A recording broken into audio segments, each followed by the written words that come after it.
안녕하십니까.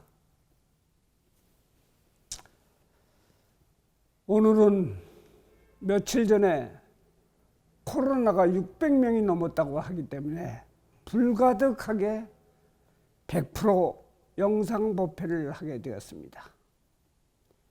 오늘이 양력으로 12월 15일이니까 남은 달력이 한 장도 아니고 반 장뿐이 안 남았습니다. 세월이 참 빠릅니다. 보시는 분들이나 저나 모든 분들도 보름만 지나면 한 살 더 먹습니다. 그런 의미에서 오늘은 잡비유경에 나오는 이야기로 본문을 이어갈까 합니다. 아주 먼 옛날 어느 나라가 이웃 나라와 전쟁을 하게 되었습니다.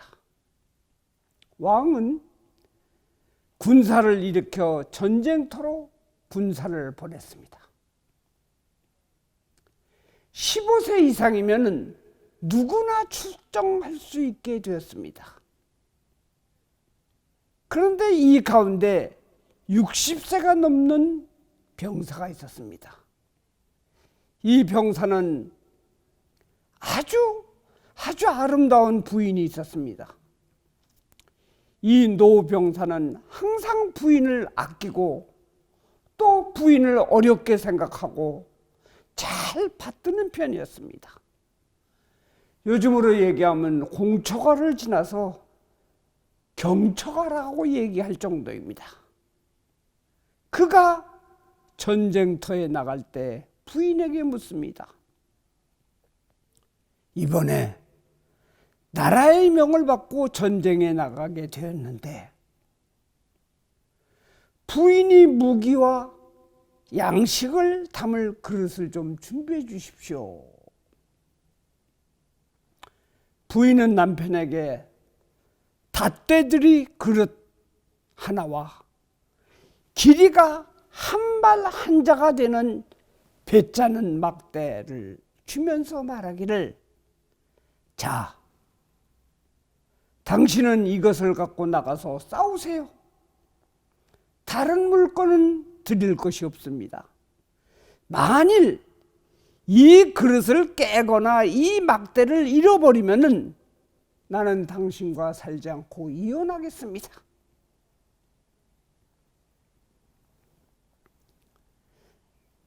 남편은 이 물건을 갖고 전쟁터로 떠났습니다. 그런데 이 사나이는 전쟁터에서 싸울 생각은 하지 않고 어떻게 하면 아내가 준 두 가지 물건을 깨지거나 부러질 것을 챙기느라고 두려워하고 있었습니다.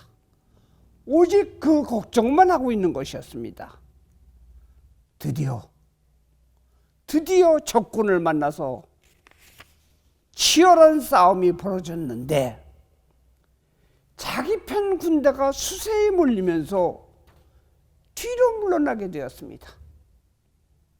그런데 이 노병사는 자기 부인이 준 그릇과 막대기를 지키기 위해서 잘못 돌아서서 도망가려고 돌아섰다가는 안 될성 싶어서 그릇을 머리 위에다가 이고 막대를 높이 쳐들고 오로지 돌아서지를 않고 적진 속으로 마구마구 달려 들어갔다고 합니다.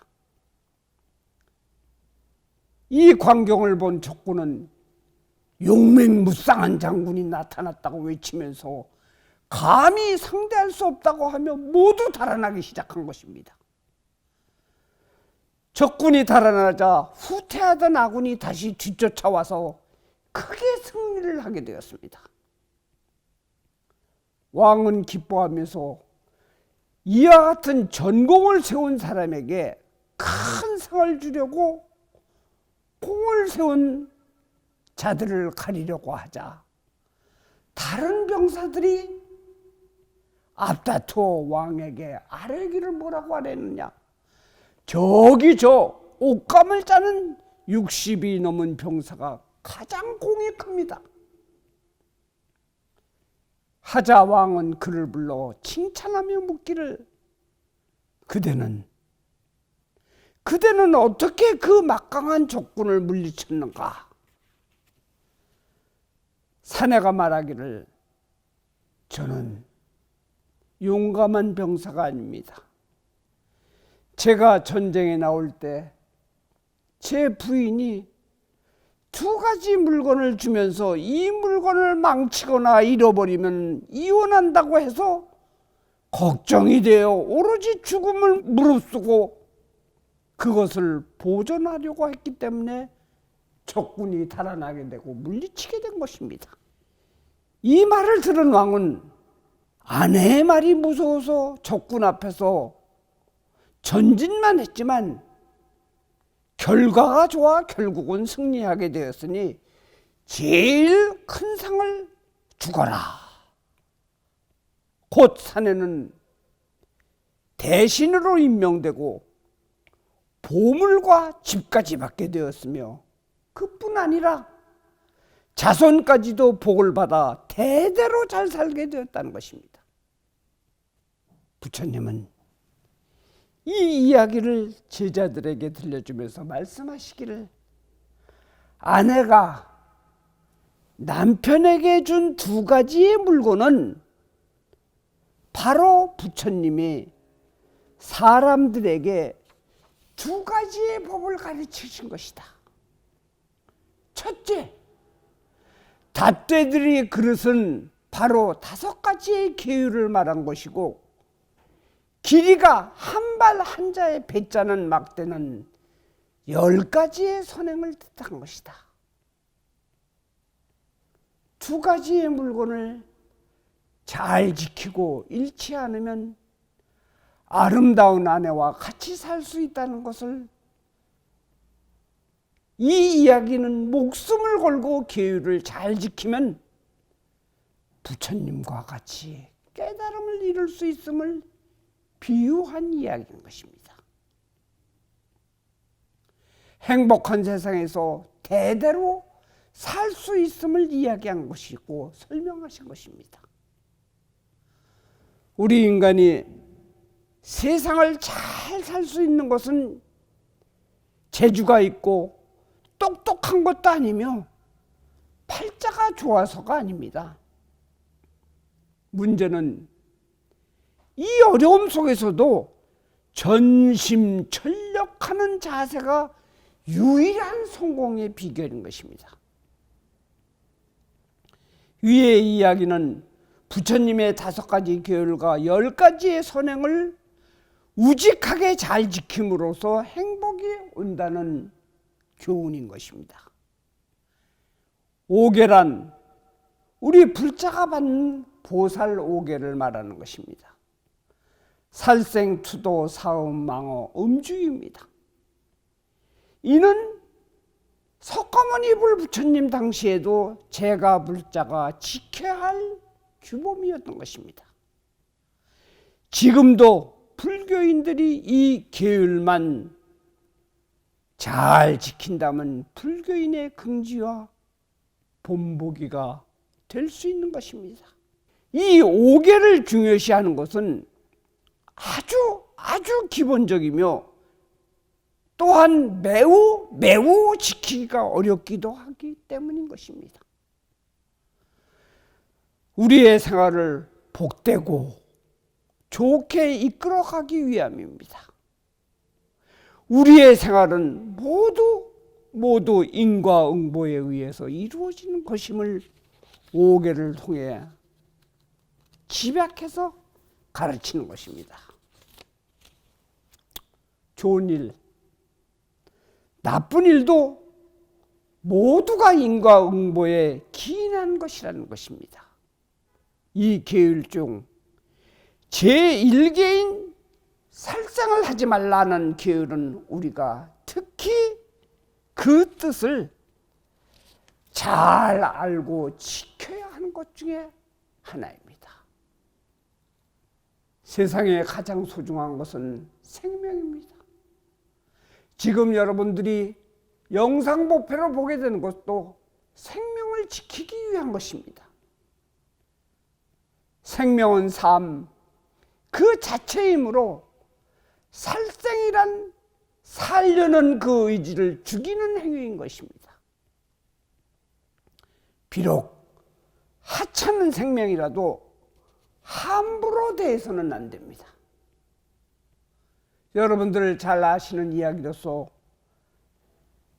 밥을 지어 먹는 솥을 9번이나 고쳐 걸었다고 해서 유명한 부정선사가 계십니다.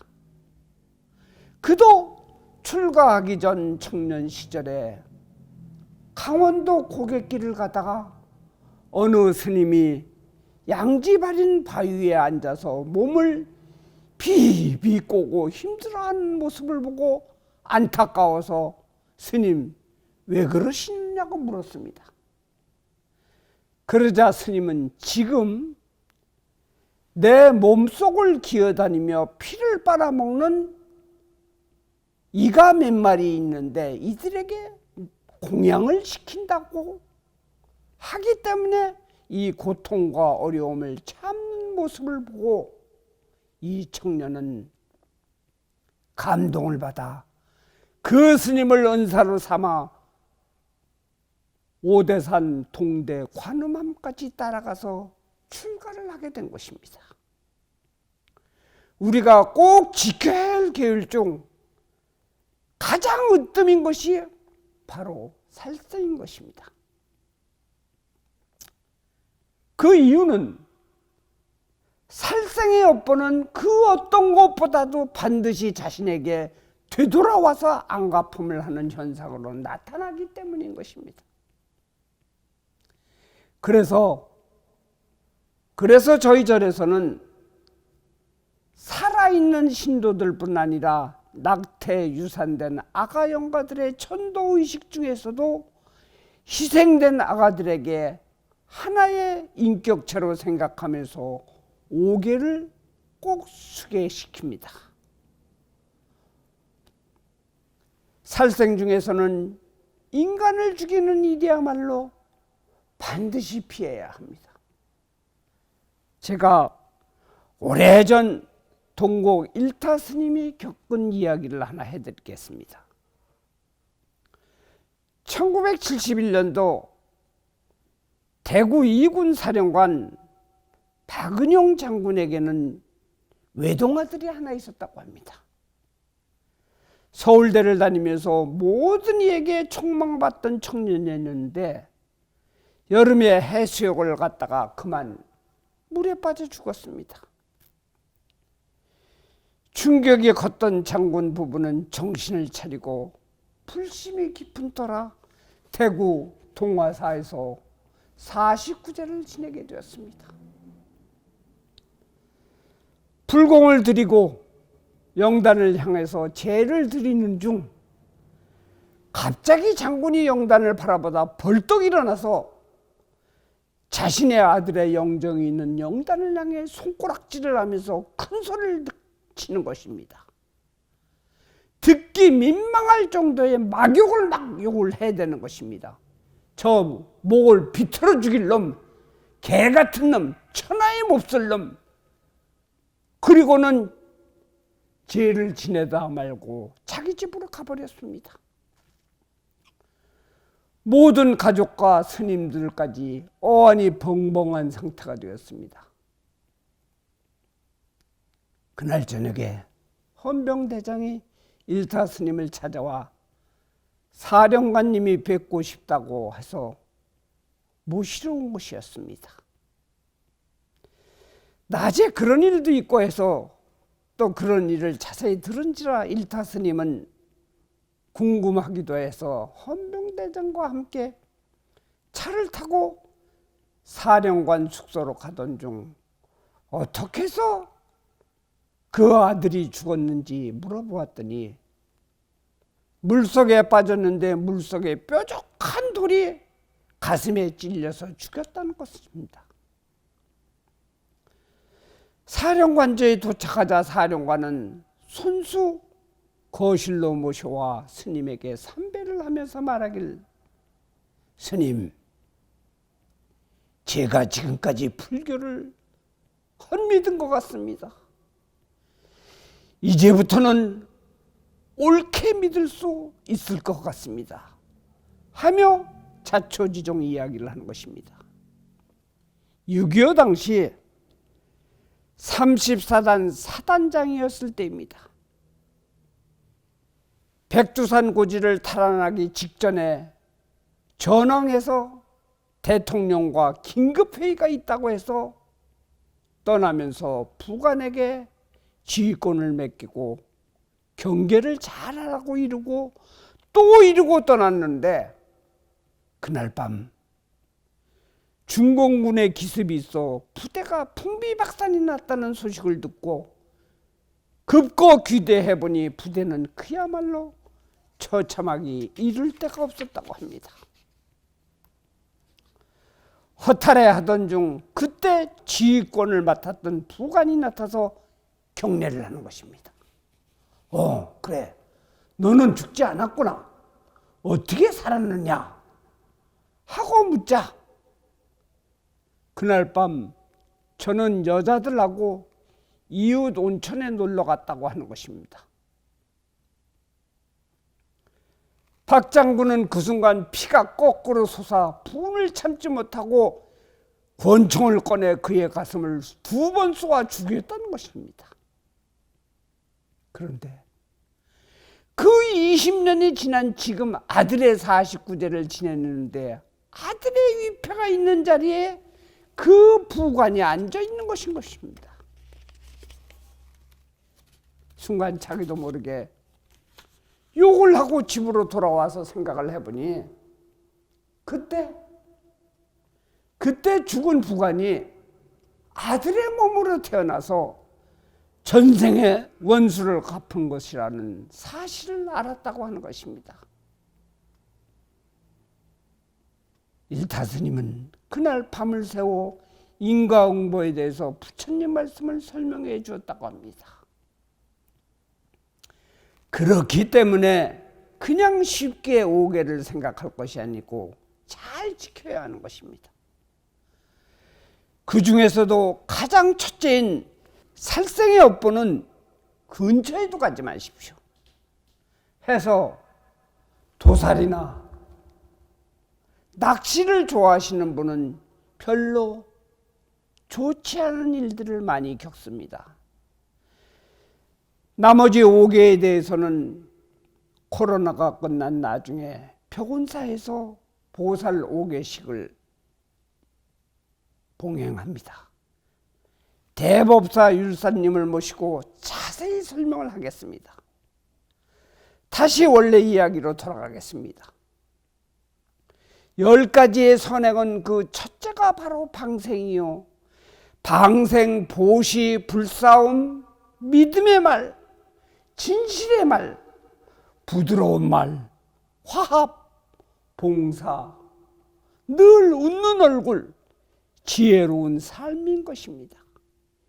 이것을 요약한다면 자비심으로 모든 것을 대하고 상대에게 기쁨을 주며 어리석은 생각과 행위를 하지 않는 것입니다. 아주 평범한 종교적인 이야기 같지만 내가 지은 업, 내가 받고 남을 위한 배려와 자신을 돌아보는 수행의 삶을 산다면, 바로 이렇게 산다면 60이 넘은 병사가 아내의 말을 지키려고 의지를 갖고 전심전력하는 것과 같이 어려워 보이는 5개와 10선행도 지킬 수가 있는 것입니다. 불자 여러분, 10,000가지의 악업을 지은 사람이 지옥 속 아주 깊은 구덩이에 빠져서 고초를 겪고 있는데 우연히 얼굴을 스치는 느낌이 있어서 자세히 보니 아주 가느다란 거미줄 하나가 하늘로부터 내려와 흔들거리는 것이었습니다. 이 사람은 옳지, 이거라도 붙잡고 이 고통을 벗어나보자 하고 거미줄에 매달렸는데 이상하게도 정말로 거미줄이 이 사람의 몸무게를 감당하고 서서히 구덩이 바깥으로 올라가는 것입니다. 한참을 별 무리 없이 올라가자 이제는 이 지긋지긋한 깊은 지옥 구덩이도 이별이다 하면서 즐거움과 쾌재를 부르고 있을 때 갑자기 자기 발 아래에서 지옥 속에 있는 사람들이 너도 나도 다른 사람도 모두 거미줄에 매달리는 것이었습니다. 이 사람이 가만히 생각해 보니 저 무리가 다 매달리면 이 가느다란 거미줄이 분명 끊어질 것인데 그러면 모든 게 다 허사라는 생각이 들어 두 발로 아래에 매달린 사람을 한 사람씩 쳐서 떨어뜨리기 시작했습니다. 거의 다 떨어뜨렸다고 생각이 될 즈음에 자신이 잡은 거미줄의 윗부분이 툭 하고 떨어지는 것이었습니다. 결국은 아기는 다시 고통 속으로 떨어진 것입니다. 그 거미줄은 누가 만든 것이냐? 바로 자신이 만든 것입니다. 이 악인이 살아생전에 급히 어디를 가다가 막 바삐 가는데 문득 발밑에 거미 한 마리를 보고 발자국을 옮겨 살려준 것이었는데 지장보살님이 고통받는 지옥 중생을 살피다가 신랄 같은 선행을 한 전적이 보이기 때문에 그 공덕에 따라 거미줄을 내려보내는 것인데 결국 자신의 선행 때문에 그나마 지장보살표 거미줄을 잡고 보냈는데 그 고통 속에서 중생이 다 매달려도 끊어지지 않을 거미줄인데 악인이 나만 살아야 하겠다는 마음 때문에 끊어진 것이니 그도 역시 자기가 짓고 자기가 받은 것입니다. 세상만사 모든 게 다 자기가 짓고 자기가 받는 자작자수인 것입니다. 그렇기 때문에 계율을 지키라고 부처님은 당부하시는 것입니다. 그런데 우리가 잘못 지키는 이유는 왜일까요? 지키기 힘들어하는 이유는 무엇일까요? 간단합니다. 두 가지죠. 하나는 자신의 모자람을 깨닫지 못하는 까닭이요. 또 하나는 오랫동안 쌓여온 업에 눌려서 있는 업의 힘인 것입니다. 그럼 어떻게 이 두 가지를 깨트리고 믿음의 힘을 갖고 오계와 십선을 지키는 삶을 살 수 있을까요? 무엇보다도 자신을 돌아보며 간절한 참회를 하고 감동 어린 발언이 있어야 됩니다. 해서 제가 금년 말에 유튜브에 발언하는 내용, 참회하는 내용을 갖다가 전부 자세히 여러분에게 알려드렸으니 다시 한번 보는 것도 현명한 것입니다. 스스로 자신의 잘못이 태산 같음을 인정하고 참회하며 자연히 오랜 습관처럼 쌓여진 업장이 소멸되고 탐진치의 마음으로 가려진 본내망상이 사라지고 지혜가 솟아나는 것입니다. 그러면 허무맹랑한 발언보다 현실적인 감동의 발언이 이루어지는 것입니다. 이제 15일뿐이 안 남은 2020년 전염병 탓, 업보 탓, 8차 탓으로 한 해를 마감하지 마시고 자신을 돌아보며 믿음을 다진다면은 60이 넘어서도 아내의 말을 잘 듣고 믿고 살았던 까닭에 적진 속에서도 승리를 하고 상을 받아 잘 사는 것입니다. 스스로 짓고 스스로 받는 자작자수의 인과응보를 한시라도 잊으면 안 됩니다. 지금 여러분 곁에 내려온 지장보살님표 거미줄을 잘 의지하고 잘 간수한다면 한 번뿐인 인생 분명 큰 복을 지을 수 있습니다. 오늘 동지달 초하루 본문은 여기까지 마치겠습니다. 아울러 제가 공지사항을 몇 가지를 말씀을 드리겠습니다. 올 동지는 3일 기도로 합니다.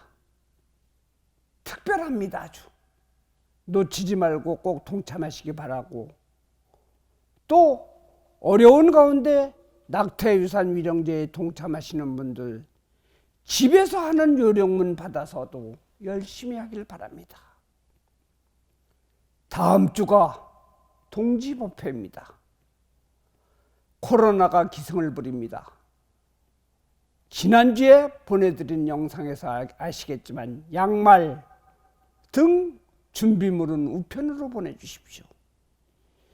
벽운사에서는 부득이 못 참석하시는 분들에게 관세음보살 질병불침 다라니, 동지부족, 초용 그림 등 먼 지방이나 거동이 불편하신 분들에게는 전부 우편으로 보내드립니다. 12월 17일까지 신청하시길 바랍니다. 올해는 동지죽을 안 씁니다. 애기 동지이기 때문입니다. 법회 집전 내용은 홈피에 게재됩니다. 10% 내외의 신도는 참석 가능하니 미리 동짓날 동지기도 참석하실 분은 참석 여부를 알려주시기를 바랍니다. 감사합니다. 오늘 초하루 법회 전부 여기까지 마치겠습니다. 안녕히 계십시오.